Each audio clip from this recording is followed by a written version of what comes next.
আমাদের ওয়ার্ল্ডে এমন কিছু লাক্সারিয়াস লিমিটেড এডিশন স্মার্টফোন রয়েছে যেগুলোর দাম শুনলে আপনার চোখ ছানা বড়া হয়ে যাবে। অ্যান্ড রাইট নাও আপনাদের সঙ্গে শেয়ার করব সেই সব ফোনগুলোর information. Number 1, Vertu signature Cobra. এই ফ্রেঞ্চ কোম্পানি এর আগেও অনেক লাক্সারিয়াস হ্যান্ডসেট বানিয়েছে, বাট এই সিগনেচার কোবরার দাম শুনলে আপনি জাস্ট হা হয়ে যাবেন। এটা কিন্তু কোনো স্মার্টফোন নয়, জাস্ট একটা নর্মাল ফিচার ফোন।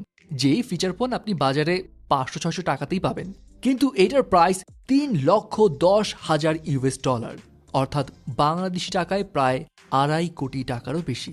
এখন কেন এই ফিচার ফোনের দাম এত বেশি সেখানে আসি। এই ফোনটা পুরোপুরি স্বর্ণ দিয়ে আবিষ্ট। শুধু তাই নয়, এখানে যে কোবরাটা রয়েছে সেটাও কিন্তু স্বর্ণ দিয়ে বানানো। অ্যান্ড এখানে 430টা রুবিস রয়েছে এবং এর চোখে 2টো বিরল ইমারাল্ড রয়েছে, অর্থাৎ পান্না রয়েছে। আর এই হ্যান্ডসেটটা মাত্র 8টাই বানানো হয়েছে। এবং ইন্টারেস্টিং বিষয় হচ্ছে, আপনি যদি এটা অর্ডার করেন তাহলে আপনাকে কোম্পানি হেলিকপ্টারে করে এসে এই ফোন ডেলিভারি করে যাবে। Number 2, gold wish revolution. Signature cobra থেকে যদি আরও দ্বিগুণ দামের ফোন আপনি দেখতে চান, দেন এই গোল্ড ফিশ রেভলিউশনটাই হচ্ছে সেই ফোন, যার প্রাইস $4,88,150, বাংলাদেশি টাকায় প্রায় 4 কোটি টাকারও বেশি। এটাও কিন্তু ওই ফিচার ফোনই, বাট এটার ডিজাইন কিন্তু অনেক ইউনিক। প্লাস এখানে রয়েছে হোয়াইট এবং pink gold, fine leather, diamonds. শুধু তাই নয়, এই হ্যান্ডসেটে লাক্সারিয়াস ওয়াচ ব্র্যান্ড ফ্রেডরিক জোভেনোথ এটারও একটা ঘড়ি লাগানো আছে, যেটা আপনি চাইলেই খুলে ফেলতে পারেন। অ্যান্ড মাত্র 32টায় বানানো হয়েছে এই সেট। Number 3, Gresso Luxor Las Vegas jackpot.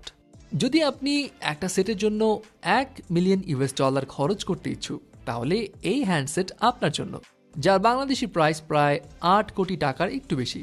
এখন যদি আপনি জানতে চান কেন এর দাম মাত্র 8 কোটি টাকার একটু বেশি, তাহলে বলি, এই ফোনটা খুব ইমপ্রেসিভ একটা ডিজাইনে বানানো এবং এখানে রয়েছে 180 গ্রাম গোল্ড এবং ব্ল্যাক ডায়মন্ড, যেই ব্ল্যাক ডায়মন্ডগুলোর প্রত্যেকটা 45.5 ক্যারেটের। আর এই ফোনের ব্যাক প্যানেলের টেক্সচারটাও কিন্তু পুরোপুরি ডিফারেন্ট। এই টেক্সচারটা বানানো হয়েছে আফ্রিকার 200 বছরের পুরনো একটা কাঠ দিয়ে। অ্যান্ড এই সেট মাত্র 3টাই বানানো হয়েছিল। Number 4, diamond crypto smartphone. এতক্ষণ তো ছিলাম ফিচার ফোনে, এখন আসছি স্মার্টফোনের কাছে। এই স্মার্টফোনকে একসময় ওয়ার্ল্ডের সবচাইতে এক্সপেন্সিভ স্মার্টফোন হিসেবে মানা হতো, যার প্রাইস প্রায় $1.3 মিলিয়ন, অর্থাৎ বাংলাদেশি টাকায় 11 কোটি টাকা।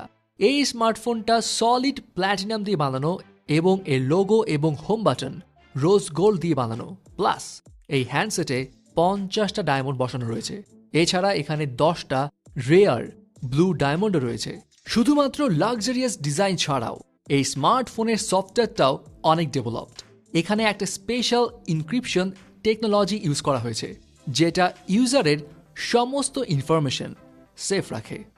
Number 5, gold striker iPhone 3GS supreme. দামি হ্যান্ডসেটের কথা যখন আসছে তখন আইফোনের নাম থাকবে না, তা কি আর হয় নাকি? আইফোনের এই লিমিটেড এডিশন হ্যান্ডসেটের প্রাইস $3.2 মিলিয়ন, অর্থাৎ বাংলাদেশি টাকায় প্রায় 27 কোটি টাকারও বেশি। এই হ্যান্ডসেটটা 270 গ্রাম গোল্ড দিয়ে বানানো এবং এর পিছনের অ্যাপল লোগোতে 53টা ডায়মন্ড বসানো রয়েছে। শুধু তাই নয়, আপনি যদি এই আইফোনটা কিনেন তাহলে আপনাকে কিন্তু খুব সুপ্রিম প্যাকেজে এটা ডেলিভার করা হবে, যেই প্যাকেজটা গ্রানাইট বক্স দিয়ে বানানো এবং সেই গ্রানাইটটা সলিড একটা পিস অফ গ্রানাইট। শুধু তাই নয়, এর ভিতরে আরও থাকবে টপ গ্রেইন লেদার এবং কাশ্মীর গোল্ড। অ্যান্ড আইফোনে শুধু একটাই নয়, আরও লিমিটেড এডিশনের এক্সপেন্সিভ স্মার্টফোন রয়েছে, যেমন স্টুয়ার্ট হিউজেস আইফোন 4 ডায়মন্ড রোজ এডিশন, যার প্রাইস প্রায় $8 মিলিয়ন। বাট ট্রাস্ট মি, এতক্ষণ যে কয়টার সেটের কথা বললাম সেই সব কয়টার প্রাইস এখন যেই সেটটার কথা বলবো তার সামনে চুনোপুটি। Number 6, Falcon Supernova iPhone 6 pink diamond. এই হ্যান্ডসেটের প্রাইস $48.5 মিলিয়ন, অর্থাৎ 411 কোটি টাকারও বেশি। এবং এই পুরো হ্যান্ডসেটটা 24 ক্যারেট গোল্ড দিয়ে বানানো, অ্যান্ড এর পিছনে বসানো রয়েছে খুব বিরল একটা পিঙ্ক ডায়মন্ড এবং পুরো লেয়ারটা প্লাটিনাম দিয়ে আবিষ্ট। শুধু তাই নয়, কেউ যেন হ্যাক করতে না পারে সেই জন্য এখানে হ্যাক প্রিভেনশন একটা স্পেশাল টেকনোলজিও ইউজ করা হয়েছে। আর এই হ্যান্ডসেটটা কিন্তু বিশ্বে মাত্র 1 পিসি বানানো হয়েছে। সো ভিউয়ার্স, এই তো ছিল ওয়ার্ল্ডের মোস্ট এক্সপেন্সিভ কিছু লিমিটেড এডিশন হ্যান্ডসেটের নাম। অ্যান্ড এই হ্যান্ডসেটগুলোর নাম এবং প্রাইস জেনে আপনি কি ভাবছেন কমেন্টস করে জানিয়ে দিন। আর হ্যাঁ,